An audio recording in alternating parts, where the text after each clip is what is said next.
Um, Professor Corbella is Associate Professor of Computer Science at Boston University.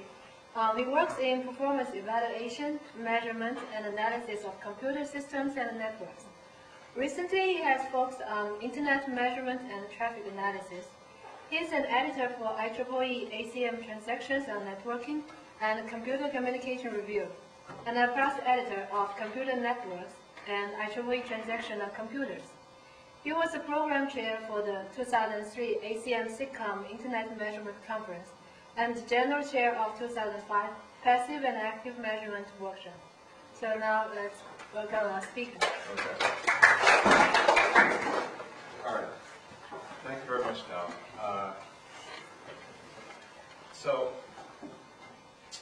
I'm going to talk today about recent work that we've been doing in traffic analysis.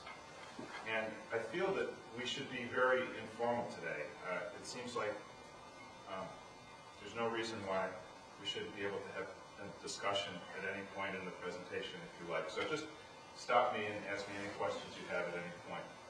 One of the reasons why that you may want to do that is that I'm going to talk today about work that spans 3 or even 4 different papers. So I'm going to go kind of fast. I'm going to put a lot of stuff together. So maybe I'll skip something that's important. You should stop me if there's anything that's not clear. Okay, so I'm going to talk today about work that's been done by these 3 people. The most important one is this person, Anakul Akin, is a graduate student who's really done all of the hard work behind the results that you're going to see today. The other person is Christophe Diot, who is a researcher. At the time, he was a researcher at Intel Research, but now he's just moved to a new laboratory in Paris, Thomson Research Labs. The work was done in support or supported by Sprint, and some of the data we had was provided by Sprint. Some of the work was done while I was a visiting professor in Paris. This is LIP6, this laboratory in Paris. And Anakul and I are at Boston University. Okay. So, as you can see, what we're going to talk about today is traffic anomalies. And let me start right out by asking what we're talking about, what those mean. And let me start actually by putting this in a little bit of context. I've spent a lot of time over really 10 years looking at statistical analysis of network traffic and IP networks. And for the first 5 or 6 years, I did a lot of work on scaling properties. I looked at the phenomenon of traffic self-similarity. And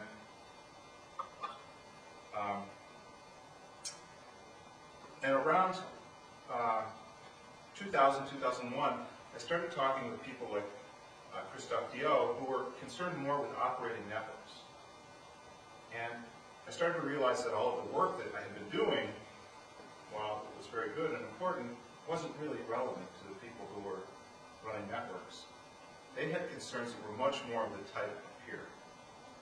Rather than being concerned with short timescale properties of network traffic, they're concerned with things that operate on much longer timescales. They're interested in questions like this. Are there attacks going on in the network? Is the network being probed or infected? Also, operational questions. So the first question is essentially a set of security questions. There's also operational questions like, traffic, has it shifted dramatically? Is there something going on outside my network that's affecting the interior? Has the equipment failed? Now, the problem is that these are traffic analysis questions, in some sense, or they can be approached as traffic analysis questions. But the tools that we have for addressing them are not very general right now. In the past, each of these questions has been addressed typically via a specific method. Analysis of traffic to detect a route shift has been approached completely differently from analysis of traffic to detect a denial of service attack. What I was hoping we might be able to do going forward was perhaps think more generally about all of the things that might go wrong in networks and ask whether there's a general approach that can help us address all of them. And one way to do it is to just think about traffic as unusual events as being what's important. Situations in which traffic is deviating from something that we would call normal or usual. And the big challenge is figuring out how to define what is normal. If we take this approach, then you really have three sub-problems involved. You have the problem of detection, which is asking, is there something unusual going on at a specific point in time? And then you have identification, which is, given that there's an unusual event, what is it? Can we describe it? What's the best description? And then there's this question of quantification. Exactly how serious is the problem? Should we be concerned about it, or is it a minor problem? Now the nice thing is that each of these things, detection, identification, and quantification, can be approached as statistical problems. Detection in statistics is really a question of outliers. Is there something far from the set of conditions that we consider normal? Identification is asking what's the best hypothesis to support this situation, to explain this situation, and quantification is an estimation problem. How large is the problem? So that's sort of the approach that we're going to take today.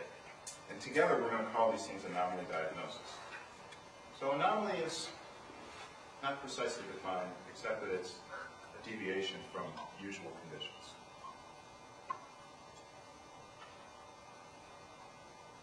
When we started thinking about this problem,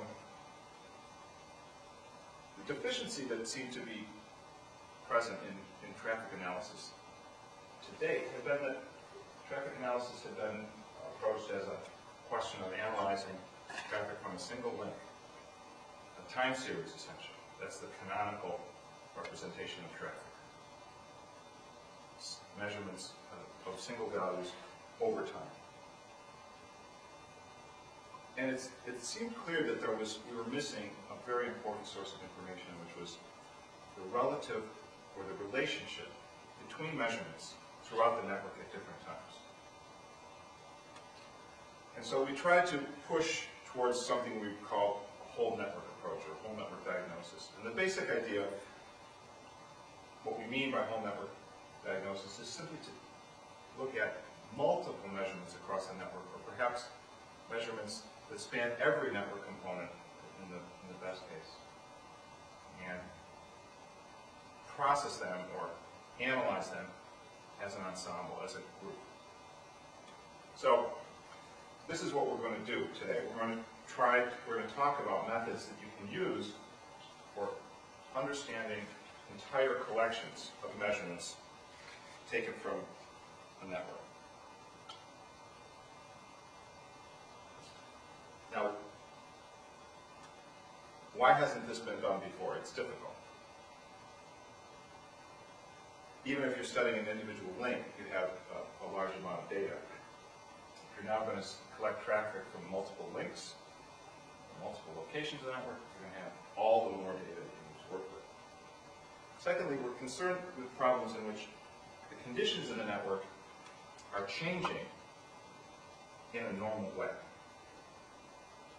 So the normal property of the network is changing over time. So we cannot simply say that the network should obey some distribution, for example, because the network is reflecting the activity of people on a daily and weekly basis, and that activity varies dramatically. And so there's no single number or even distribution that we can describe as being typical. That's what I mean by non-stationary. The stationary model is not appropriate for the traffic that we're going to analyze at this kind of time scale. And one way of thinking about that is we've got utilization levels that are dramatically different over different lengths. And the last thing is I want to draw attention to this issue, that the problem that we're really going to be primarily faced with is high dimensionality. A single time series you can think of as a sort of a series of one-dimensional measurements. Now we're going to measure multiple locations of the network. In this case, let's talk about multiple links of the network. At each point in time, we'll have multiple measurements. We'll have a measurement that exists in a high-dimensional space. Okay? And this can be extremely large. We can be faced with hundreds of dimensions. Here's an example of this. It's a little bit, I'm sorry, it's a little bit out of focus, but I don't think we should touch the projector at this point. So I hope that you can kind of squint your eyes and imagine what this really looks like. So this is plots from time series. Each one of these is a time series of the number of bytes going over a particular link in a particular network. So here we have multiple links in a network, a dozen different links that we've measured over a 1-week time span. You can see that there's some daily patterns of variation in some of these things. But overall, there's a great diversity of patterns and unusual events throughout these measurements. And these are all measurements from the same network over the same period of time. So we can think of this, in fact, not as a collection of separate measurements, but as a time series of high-dimensional measurements, where each one of these represents one dimension. Okay? Each one of these measurements now becomes one dimension of the object that we're going to study.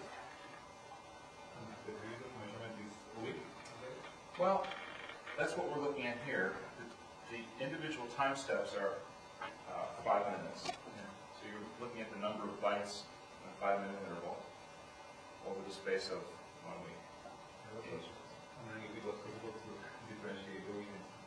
I think it is. And can you see where the weekends are? You see 2 days that are different from the other 5? Yeah. That's the Saturday and Sunday. Yeah. So we have, there's periods associated, there's periodicity associated with days, there's also something separate associated with weeks. So how are we going to process this high-dimensional, noisy, voluminous data? And to address the questions that we're interested in, we want to not just process it, we want to actually figure out what's typical, what's usual, what's normal. So as I've said, we're going to think of this as a high-dimensional time series. A series of points in high dimension, perhaps hundreds of dimensions. And the first thing that I'm going to suggest to you is that we're going to be able to describe typical traffic as follows. Imagine within this vast set of dimensions that there is a small subspace of a few dimensions in which normal behavior, normal traffic typically falls. In fact, we've shown that in a paper from 2004. That even though we're presented with measurements that seem to occupy these hundreds of dimensions, if you could really see this data, you would see that there is a coordinate system in which almost all of this data occupies only a small number of dimensions. Now, why is that the case? It's the case because there's really only a small set of factors that affects normal traffic. Normal traffic is only driven by a relatively small number of independent underlying causes. And so the trick is to find the representation of the traffic in this alternate coordinate system that separates the subspace that contains normality from the rest. Let me give you a little bit of another way of looking at this. The tool that you can use for addressing this question, finding this subspace that describes normality, is principal component analysis. And I'm going to talk about principal component analysis in a minute or two. But in this paper that I mentioned from Sigmetrics 2004, we use this technique to show that almost all of the variation in traffic can be captured in a small set of dimensions. So here we have a plot of the amount of variation, or energy, if you will, that's captured in a varying number of dimensions. And we show that almost all of the variation in traffic can be described in 4 or 5 dimensions, meaning as a linear combination of 4 or 5 functions. Okay? So what are we going to do with that? Well, first of all let's ask why that's the case.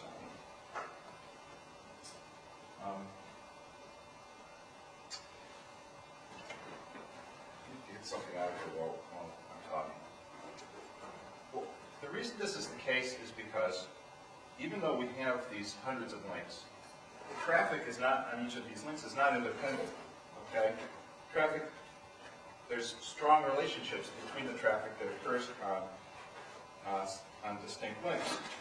The reasons for this are that there's multiple flows in the network, and the flows pass over multiple links. What I mean by that is that traffic enters, for example, a particular TCP connection, enters the network at a certain point, flows over multiple links, and then exits. As a result, each of those links is somewhat correlated with the others because of the same traffic that's contributing. And then the other reason is that the OD flows themselves, the traffic that's flowing from one source to destination in the network, all of these things are driven by these common underlying factors like human activity. And so all of them are, in some sense, functions of hidden variables that we don't see. And as a result, they're correlated. So there's a lot of correlation. A lot of correlation among the measurements at different points in the network. And the result then is that you can characterize traffic using, as I say, a small set of independent functions. So how do we use this? We're going to start to try to use this now to do anomaly detection, to separate normal from abnormal traffic. So what we will do is define the set, we'll separate the space in which measurements. The first is the space in which normal traffic tends to fall. It's defined by the first K principal components. And the second is everything that's left. So K is a small number. It's this 4 or 5 or 6 number that I mentioned earlier is capturing almost all of the variation in traffic.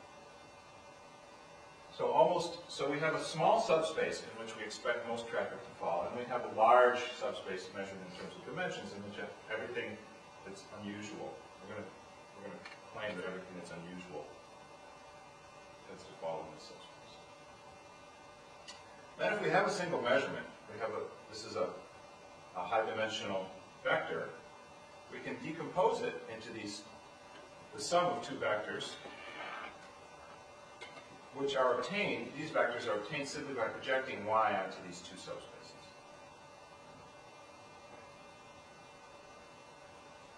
and we'll think of the projection onto the normal subspace as a component of traffic which is normal. Here's a more geometric view of what we're doing. So, instead of dealing with hundreds of dimensions, we'll just deal with 2 for the purposes of illustration. So imagine 2 is really 100. So we're going to look at traffic on 2 different lengths. Now, as I said, there's correlation, and you can see this in the fact that this cloud is ellipsoid. When traffic is high on link 1, it also happens to be high on link 2. That's not surprising, right? At noon, every lake is busy. Okay? Now, if we were going to describe this in a lower dimension, we can only go down 1. So let's go down 1 dimension and describe this. We would say, well, I guess the best description in 1 dimension would be to project each of these points onto this line. Okay? And we wouldn't be too far off because the points would be moving a relatively small distance. So the component then of each of these points that lies on this line we'll call the normal component. And the component that lies on this line we'll call the residual. Now these lines become subspaces in higher dimension, but it works exactly the same.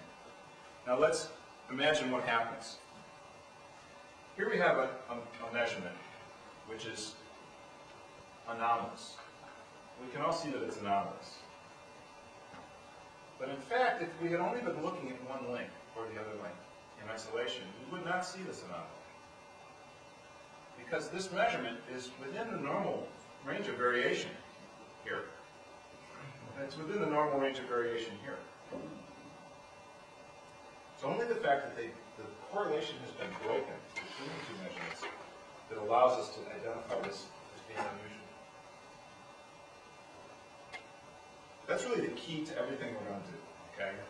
The fact that we're going to be able to look at this entire ensemble of measurements and observe points in time where the correlations have been broken. So how does this get turned into a formal method? As I said, we simply project this point onto the 2 subspaces. So now we have this point expressed as the sum of some normal variation plus something residual. And now we see that the size of this residual vector is what really matters. So what we're going to do is build a statistical test on that size of this residual vector. So that's the subspace method. I'm going to now show you how we apply it to 2 different situations. And as I say, this will be capsule summaries of 2 different papers. I have a question. Yep. So you said in the beginning that you assume that the traffic is not stationary, right? Yes. So how do you know that when you get a measurement that's not correlated with what's happening before?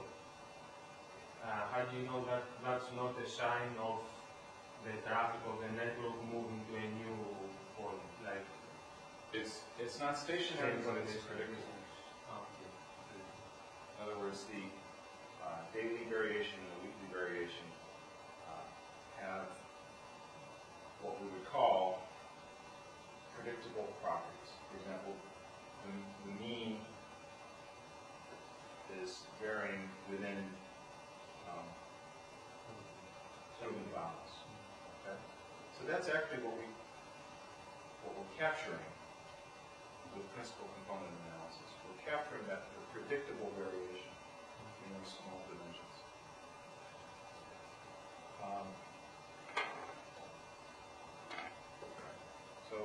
So even though it's not stationary, it's not completely unknown.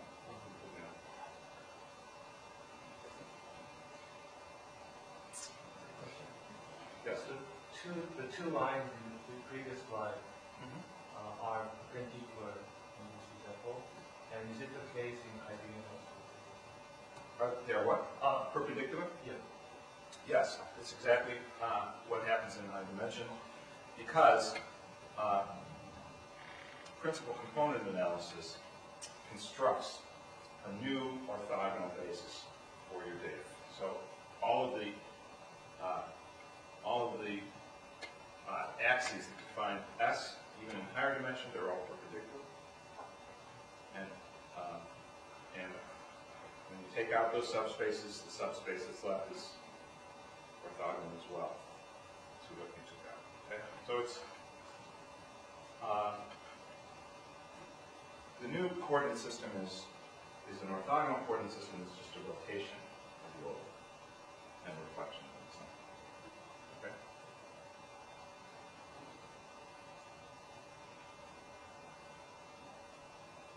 Okay.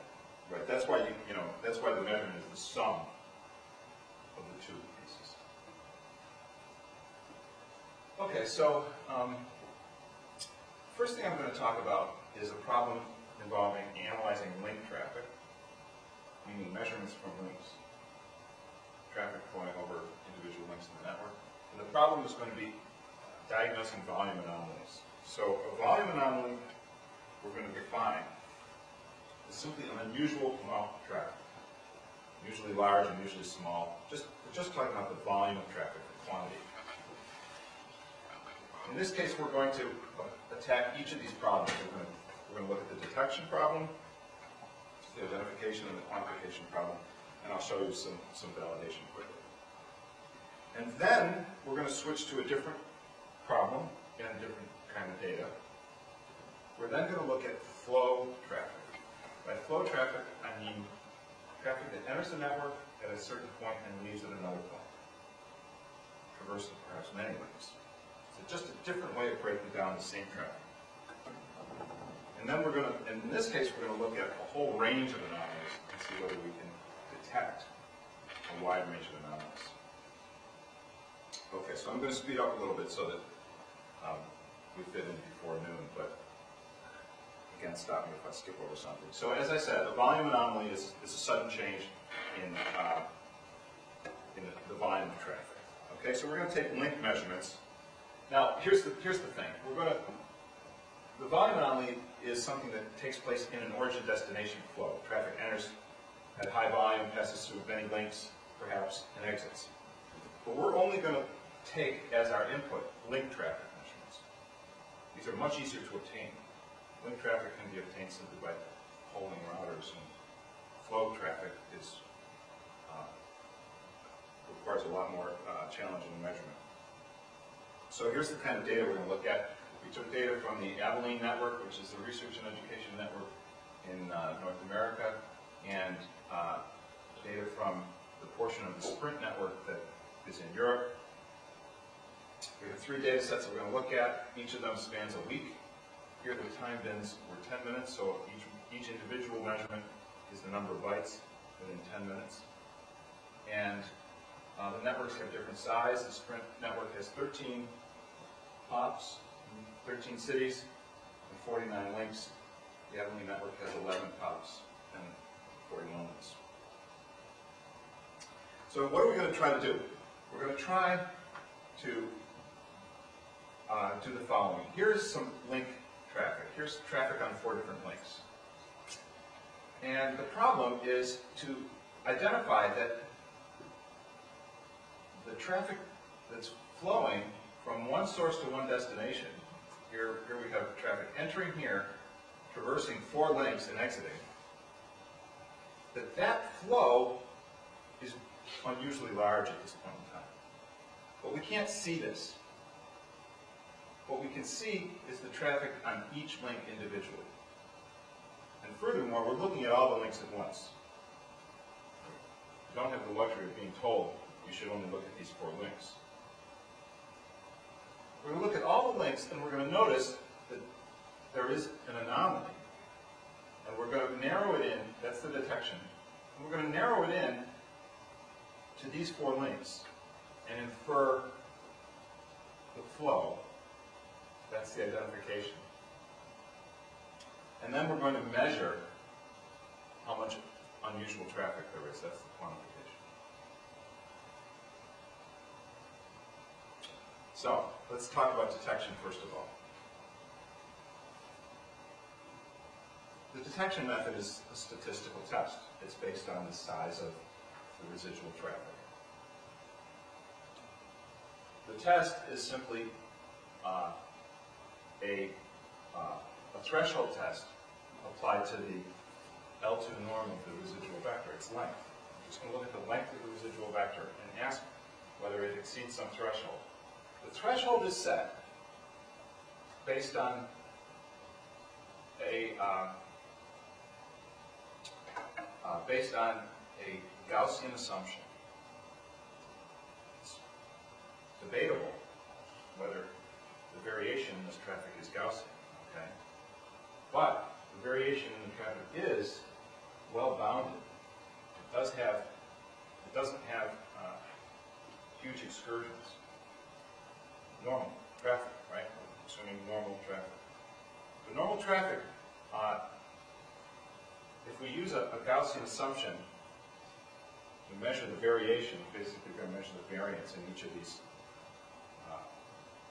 component directions. We get a test that's really not too bad. It's not too far off. And the test has been used for some time in statistical process control and was first developed in this paper that you see here. I should point out that this whole framework, this test, and the whole framework of selecting principal components as normal is actually a method that has been used for some time in other fields, in statistical process control in particular, analyzing the behavior of say, chemical plants, these sorts of things, trying to figure out when they go out of spec and so forth.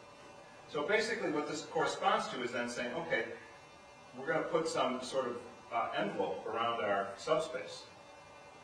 And when points fall outside that envelope, they'll be considered abnormal. So how well does this work? Let's imagine we were looking at traffic over time, and we're just going to look at the norm of the traffic vector, which is sort of a measure of the volume of traffic at any point in time.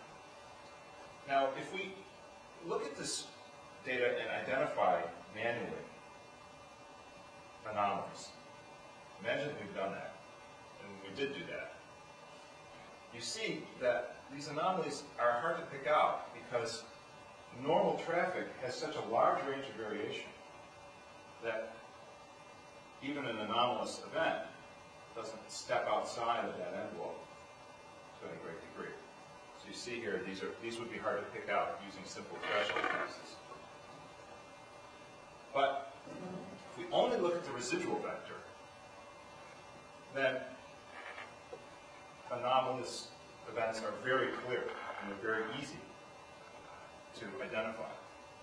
And we can set thresholds such that essentially all the anomalies fall above the threshold and none of the normal traffic falls above the threshold. So that's a very effective test.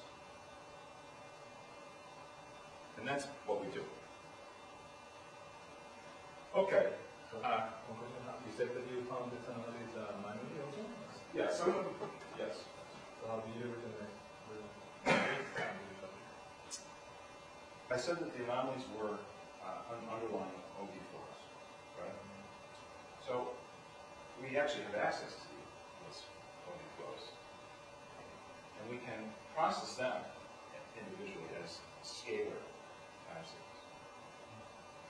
With a regular time series like that, you have a range of methods based on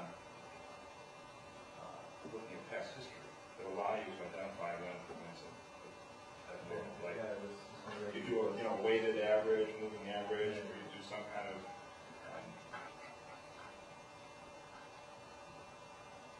you build a time series model and you look at whether each point is probable or improbable in that model. Okay, so that's how we did it.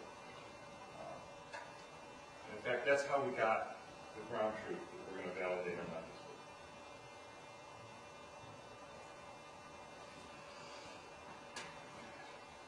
Okay, so the next step after we've done this detection is to identify which set of links are responsible.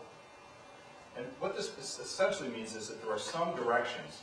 Each link now is a dimension. So a combination of links is a particular direction in this space that measurements live in.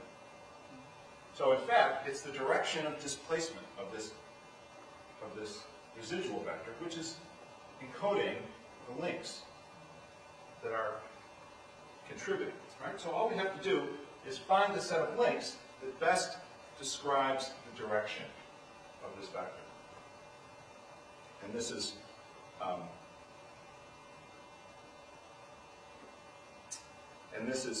something that you can do geometrically.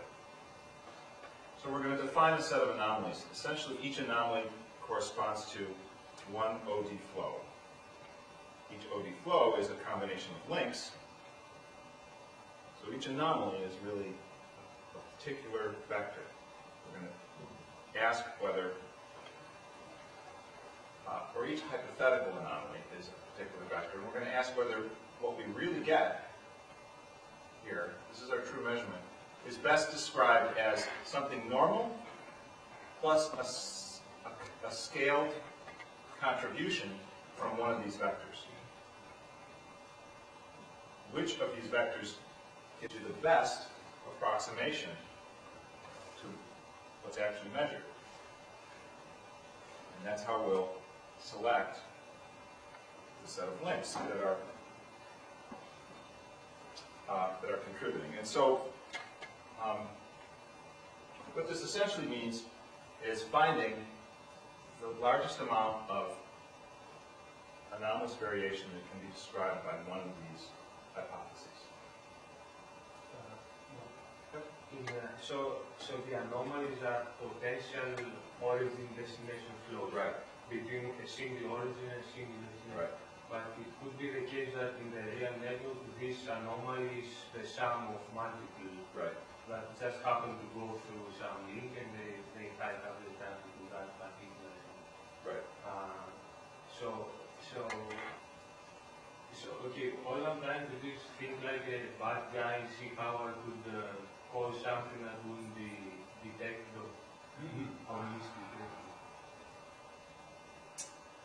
Right. Well, if your goal is to avoid detection, you're already sort of compromising your ability to do harm, right? And if your goal is to do maximum harm, you're going to be detectable. But that's true. If you knew the set of hypotheses, if you as an adversary knew the set of hypotheses, you could presumably construct, you could inject some traffic that would not correspond to any one of these hypotheses. On the other hand, what you could do with that is much more limited now, right? Yeah. You're sort of starting with your one. So, okay, I was thinking maybe it might be interesting to look at how much the bad guy can do and stay undetected. Right. So maybe, I don't know if you could choose the set of anomalies so as to minimize this maximum damage. I don't know if That's a great idea. I hadn't thought about that. But constructing a set of anomalies so that you minimize that is something to think about doing. We didn't, we just said the simplest possible thing, and it's just a single origin destination. So what does this mean geometrically? This just means you've got some point y, you've got the normal subspace, you're going to get as close to the normal subspace as you can by varying a contribution corresponding to a particular hypothetical anomaly. You're going to do this for each of the hypothetical anomalies, find the one that minimizes the distance to the normal subspace. And you're going to assume that that's the one that's actually causing the anomaly. Okay. So actually, that's what I just said. How does this work? So as I said, what we did was we did this single dimensional time-based analysis of origin-destination flows and identified all of the unusual spikes or excursions. And then we treated those as ground truth.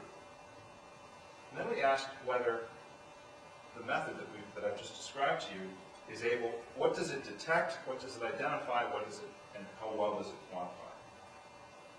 So here we've sorted all of the spikes or excursions that we see by looking at the underlying data. And in yellow, you see the ones that were detected. So this was very encouraging to us because there's a clear need in this set of measurements, below which you probably would not want to do detection. If you had detected, if you had gone much lower in terms of what you were detecting, you'd be suddenly alerting the operator to many, many things, many more things, each of which would be somewhat less important. But every single one of the most important anomalies are detected.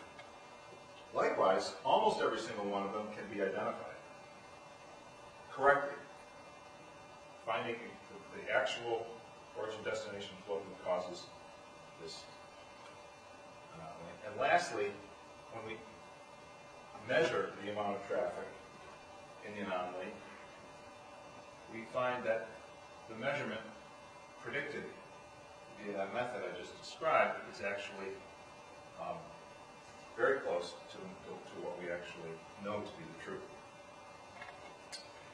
That's just a quick look at,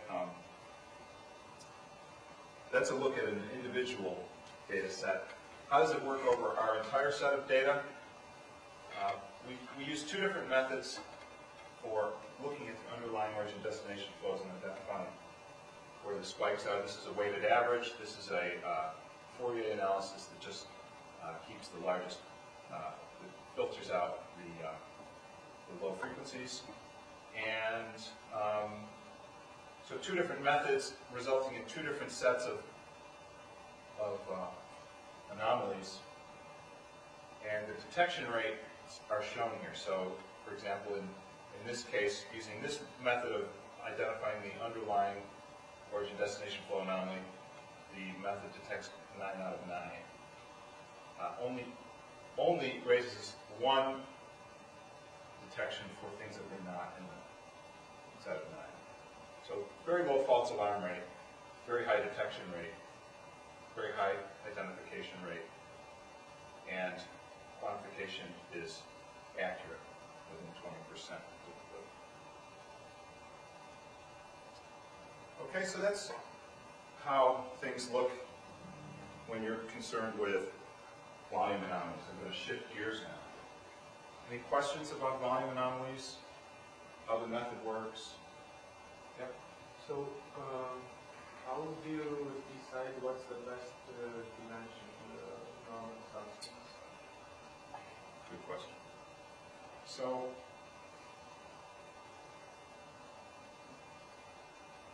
the answer in our case is that we looked at the plot that I showed you early on, measured how much energy was attributable, and we essentially eyeballed the knee in that curve.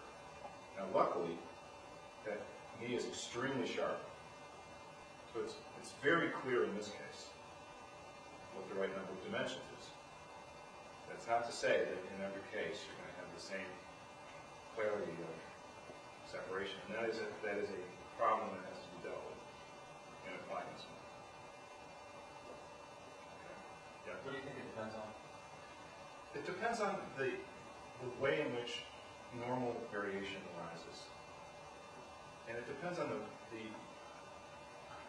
relative contribution of normal and abnormal. So in these networks, daily variation is very, very large compared to what an anomaly can contribute. Okay, we're in a core backbone network that's carrying a huge amount of highly multiplex data. It's very hard for any individual to push the traffic vector so far that it's large compared to what's contributed by everyone else. Okay? So what that means is that normal variation accounts for a vast majority of the energy, and that curve has a sharp mean. If you had, let's say, a very lightly utilized network, where the data patterns were not particularly strong compared to what an individual user might contribute as an anomaly, you'd have a harder problem. Yeah. Okay. So, anything else? So then let me shift and talk about the problem of looking at much more general sets of anomalies. And I'm just going to give you a quick view of what we did and some sample results. I'm not going to go into as much detail on this.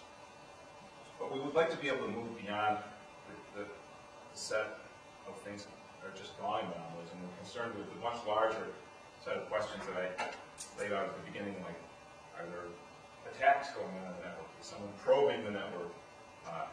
Is there a sudden shift in traffic? And it seemed clear to us that just looking at link data, number of bytes flowing over links,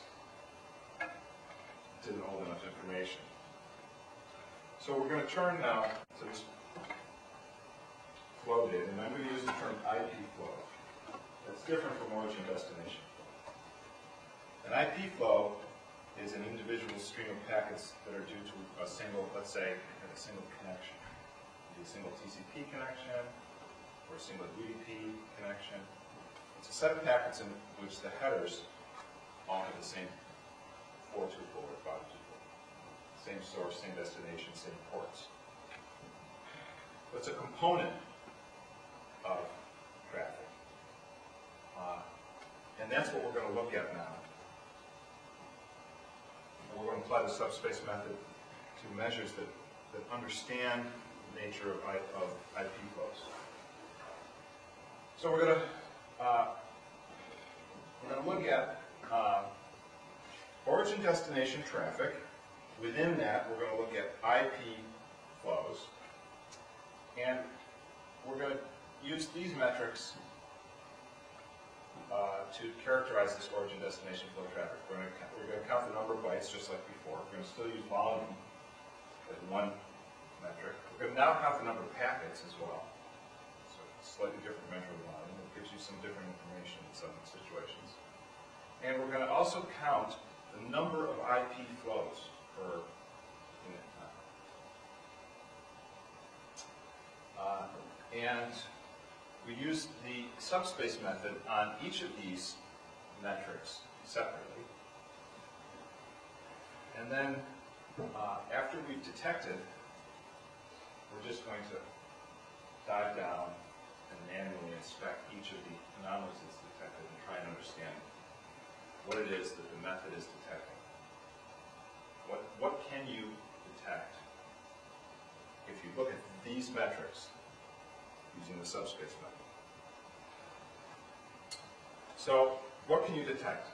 Here is a view of what we're doing. Remember, we're looking at three metrics: the number of flows, the number of packets, and the number of bytes.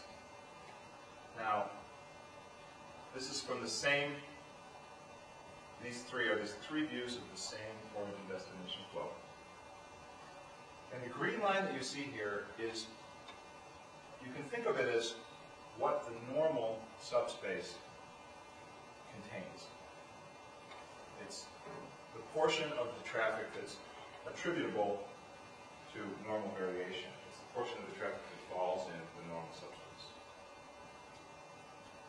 So, large points where the blue measured, which is the actual measures, where they deviate strongly from the green line, are essentially anomalies. So here we have an anomaly that shows up as an unusual number of bytes, unusual number of bytes and an unusual number of packets. And so this is, in fact, when we looked at it, this was a particularly high volume point-to-point data transfer. Just a heavy, high volume individual connection. How do we know that? When we look at it, we find that within this 5-minute time frame, there was a single address that accounted for an extremely large fraction of the bytes in the packets. However, the same address did not account for very many flows. Same thing with destination, same thing with the particular pair and the port. And in fact, what we find when we look at this is that this port corresponds to the IPER tool. It's used by IPER, and what we were in fact detecting here was measurements done at SLAC over the Abilene network, which are intended to periodically measure the bulk transfer capacity of various paths in the network. So what we're doing is observing or detecting the fact that there are these extremely high volume tests taking place over the Abilene network. Here's a different kind of anomaly. Some anomalies show up in packets and flows. Unusually large number of packets and usually large number of flows, but not necessarily an unusually large number of bytes, or not quite so unusually large. When you delve down, you find that there's no particular dominant source. There is a very dominant destination. 80% of traffic in this time bin of the packets were flowing toward this destination. 92% of the flows. So clearly, this is a denial of service attack in which the source is being spoofed, so that there's no, essentially each packet appears as if it were a distinct flow.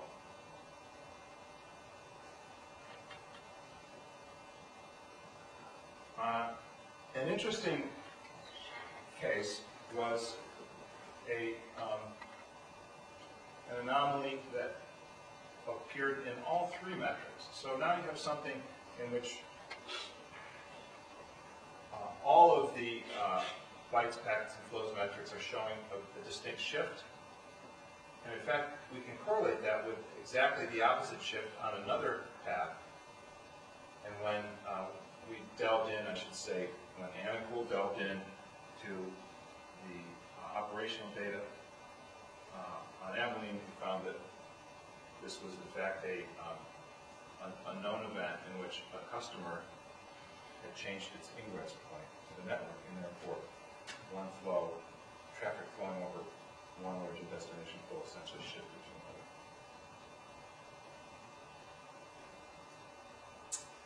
So, just to give you a sense, again, I'm going quickly and I'm giving you a high-level view, to give you a sense of the kinds of things that we detected using this method. I'm showing you this table. We found, as I already mentioned, unusually high point-to-point byte transfers. We found denial of service attacks. We found flash crowds in case where unusually large demands were made from a single source. We found all different kinds of scans, cases in which someone was scanning all of the hosts in the network, or a set of hosts in the network, all on the same port. We also found cases in which all of the ports on the host were being scanned. One of those, a special case of that is really worm propagation, and we found some scans that were due to worms. We found multi-point data dissemination. We found, as I already showed you, equipment-related, we found situations in which failure of a network element caused a traffic shift. And as I already showed you, we found a situation in which a customer did a ingress shift. To show you how many of each of these things we found, the vast majority of what we detected using this were these unusually large bursts, these alpha flows. That a lot of them were these bandwidth measurement experiments run by SLAC. Next were denial of service attacks. Well, anyway, 44 denial of service attacks, quite a few port scans, 56 port scans, a large number of flash crowds, and then a smaller set of other things like worms, network outages, traffic shifts. And then we have two categories left over. The unknown category consisted of things where it wasn't possible for us to figure out what was going on. As I said, once we detected using our subspace method, we then dropped down and started looking at the raw data at that time instant to try and figure out what was going on. Anecdotal this. And it wasn't possible in some cases. It was clear that something was going on, something unusual. It wasn't possible to understand what it was. And some of these were situations in which there were two anomalies taking place in the same time interval, and we couldn't separate the two or distinguish what was going on. So these things could be anything, including false alarms, possibly. And lastly, there was 31 cases in which Anacol looked at the raw data and said, you know, I don't actually think there's anything unusual going on. And that's what we call a false alarm. It's heuristic, but nonetheless, it's the best way we can come up with for identifying false alarms. So, in fact, if you look at this, even if you take both of these wedges as false alarms, we still have a very low false alarm rate. Almost all of the detections almost all of the detection events correspond to something that an operator cares about, something useful and for an operator to know. Okay. So, we've come to the end.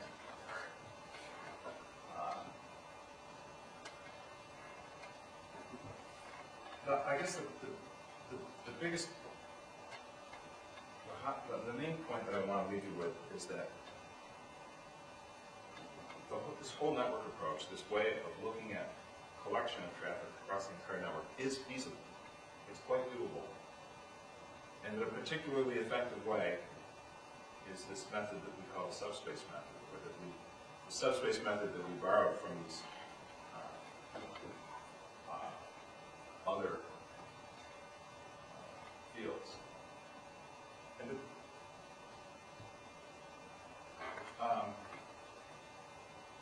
thing about this method is that it leverages the fact that you have so much data. It's actually taking advantage of the fact that you have high dimensionality. Rather than being sort of challenged by it, it actually benefits from the ability to look across the entire network all at once. What this method is able to do is it's able to diagnose these volume anomalies, detect them, identify them, quantify them accurately with, as I showed you, high detection rate and low false alarm rate. Furthermore, if you apply this method to flow traffic, it's clear that you can detect a much wider range of things just by choosing your metrics properly. You can detect all sorts of things ranging from operational issues to security issues. And again, the detections seem to show a relatively low false alarm rate. And so we're continuing to push in this direction, and in fact have another piece of work after this that you can look at that continues to use this subspace method. Okay, so I've covered a lot, as I said. Questions? Yes, I have one. I think through the subspace method, some of the temporal correlation between among the traffic flows already captured, like in your example, traffic 1, traffic 2, the traffic along these two links, like they are like increase at the same time or decrease at the same Right. time. And this kind of captured some of the temporal correlation. But have you think about when the subspace change along the time? Do you consider that as the same, like the same number of dimension, the subspace change over time, or you use a different subspace that has higher dimension? Yeah, that's a good question. But which one is more We haven't practical? fully explored that question, but we've done some kind of initial studies.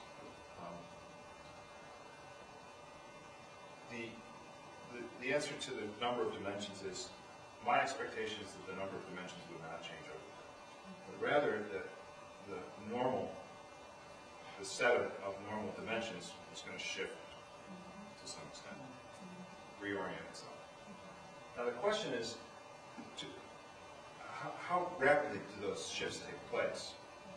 And the measurements that we've done show that week over week, the shift is very, very minor. So you could imagine then either using the previous week as a basis in analyzing the upcoming week. You could imagine shifting a window, a week's worth window, each time you get a new measurement, rerunning this subspace method, the same number of dimensions each time. And when we've done that, it seems to have worked pretty well. It gives us the same quality of results.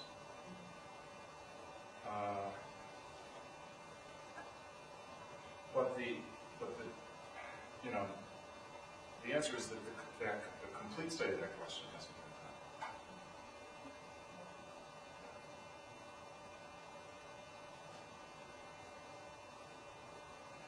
Other questions? I have a follow-up question. But does it mean, like, in order to find the subspace, a lot of computation is involved? So you cannot do it on the fly. No, you can do it on the fly. Okay. For the amount of data that we're talking about, actually,